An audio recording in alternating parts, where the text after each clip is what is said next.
I'm Donnie. And I'm Joni. And today we are going to tackle the topic of holiday stress. Holiday stress. I think we all have some holiday stress of some kind. What's your big one? I think mine is trying to get everything in a short amount of time, right? There's only so many days. You try to cram everybody in. Well, I think part of it is we just got out of Halloween. We're going to Thanksgiving. We're going to Christmas. It's just one after another. And if you're like us, we want everybody over at every one of them. Mm-hmm. And I think as a mom, the expectation of, I don't know, I feel like maybe we try to outdo ourselves every year, right? Like last year was great. We got to be greater. Well, then we see all these families on social media and they're all dressed so wonderfully and the turkey's beautiful and dad's standing there carving it out. It just never works that way. No, there is nobody in gray sweatpants with an old frumpy t-shirt on, right? Getting your out of the oven. That never makes it. And almost dropped the turkey on the floor twice. Yeah. Yes. So what about gifts and that sort of thing? What kind of stress does that create? Again, just expectation. I think there's this idea that we have in our mind that we're going to give a gift and we're going to get this huge response from the person. Yeah. And so we try to outdo ourselves by doing that. And then when they don't respond with the way that the movie that's playing in our head, right? Now we're disappointed. They can see it on our face. It's just a real uncomfortable, full of a lot of tension. Where does money come into it? Finances always play a part in the holidays. Well, financial stress is directly linked with depression. Like, I think if you sit, everybody think about it just for a minute, right? Yeah.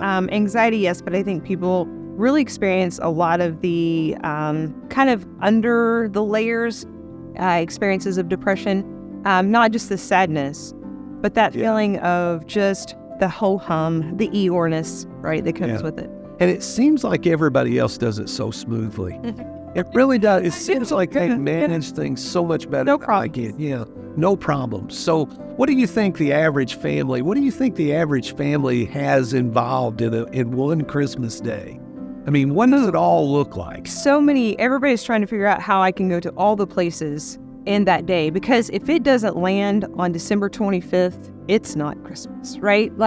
There's no way that we can celebrate Christmas outside of that day. And I think some people are starting to realize, hey, we could celebrate it on the 24th, the 26th, or even the 12th, right? So how do we manage this kind of stress in our head? How do we deal with it, and how do we come to a conclusion that, hey, it doesn't have to be this way? I think we have to get real.